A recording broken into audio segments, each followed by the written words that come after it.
मित्रों, 11 सितंबर 87 को मैं डॉक्टर प्रताप नारायण टंडन जी तथा पंडित बद्रीनाथ तिवारी जी के साथ पूर्व राष्ट्रपति ज्ञानी जैल सिंह से दिल्ली में यह निवेदन लेकर मिलने गया कि वह स्वर्ण जयंती अधिवेशन में मुख्य अतिथि का पद स्वीकार कर लें। उनकी स्वीकृति के बाद हम सब लौटे और प्रातः 12 सितंबर 87 को कानपुर पहुँचे। कन्नौज के लिए चुन्नीगंज बस पर बैठ गए। उसमें डॉक्टर साहब का स्वास्थ्य गड़बड़ था।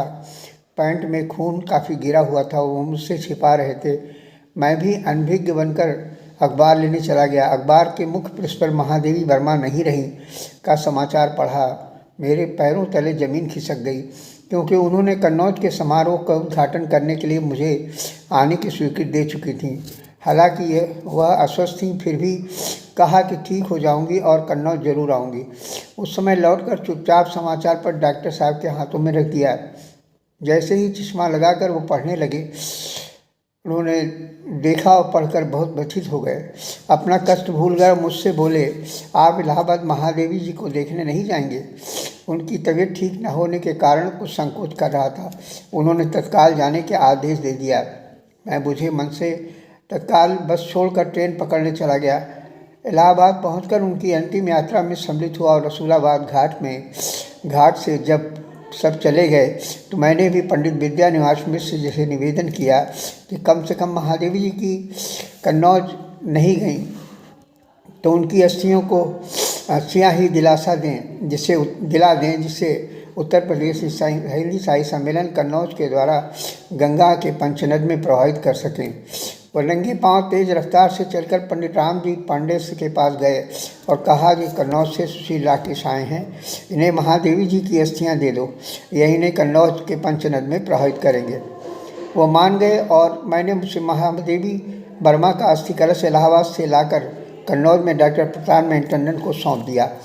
वह हिंदी साहित्य सम्मेलन के अध्यक्ष थे। उन्होंने अस्थि कलश लेकर अश्रुपूर्ण नेत्रों से प्रणाम किया और उसे हिंदी साहित्य सम्मेलन कार्यालय में जनता के दर्शनार्थ रखवा दिया।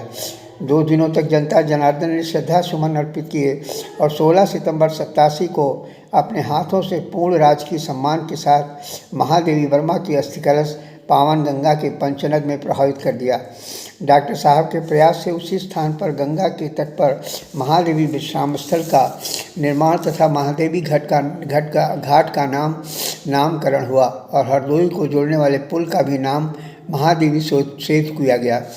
एक साहित्यकार की स्मृति में को बनाए रखने के लिए डॉक्टर साहब ने जो प्रयत्न किया वह भी अतुलनीय है। हिंदी दिवस 14 सितंबर 1988 से हिंदी की प्रतिष्ठा के लिए राष्ट्रभाषा परिषद की ओर से 163 किलोमीटर की मानव पदयात्रा मैंने तथा डॉक्टर अवधेश अवस्थी, डॉक्टर वेंकटेश नारायण श्रीवास्तव ने की। उसमें डॉक्टर साहब स्वागताध्यक्ष थे। ठीक 1 वर्ष बाद महादेवी गंगा कलश यात्रा हम सब लोग राष्ट्रभाषा परिषद हिंदी परिषद की ओर से डॉक्टर साहब के संयोजकत्व में महादेवी वर्मा जी के बचपन के निवास स्थान फर्रुखाबाद भी गए और वहाँ पर उनके आंगन में कूप में गंगा जल डालकर महादेवी कूप का नामकरण किया। हर वर्ष हिंदी दिवस तथा राजेश भूषणनारायण टंडन जयंती का आयोजन विधिवत रूप से डॉक्टर साहब मैं परिवार सहित किया करते हैं। मैंने अनुभव किया कि वो अपने पाठ को हमेशा दोहराते रहते और सबको सजग करते। उनकी इस प्रक्रिया में हिंदी के कार्य में कोई अछूता नहीं रहा। हिंदी के पितामह पंडित श्रीनारायण चतुर्वेदी के 99वें जन्मदिवस पर साहित्य सम्मेलन द्वारा विशेष आयोजन किया गया। उस सभा में डॉक्टर साहब ने कहा कि राष्ट्रभाषा हिंदी और हिंदी साहित्य का भविष्य बहुत समृद्ध है। विदेशों में हिंदी के प्रति बढ़ती हुई रुचि, साहित्य को जानने की लालसा, हिंदी की रचनाओं की निजी भाषा में अनुवाद करने का प्रयत्न इस बात का संकेत है कि अंतर्राष्ट्रीय स्तर पर संपर्क भाषा बनने में पूर्ण सक्षम है।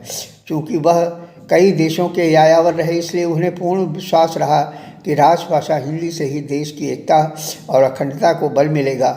वस्तुतः देखा जाए तो हिंदी ही एक समृद्धशाली भाषा है जो अंतर्राष्ट्रीय एकता को कायम रख सकती है, क्योंकि संपूर्ण विश्व में भारतीय फैले हुए हैं और उनके माध्यम से प्रचार प्रसार और अनुवाद का कार्य तेजी से बढ़ रहा है।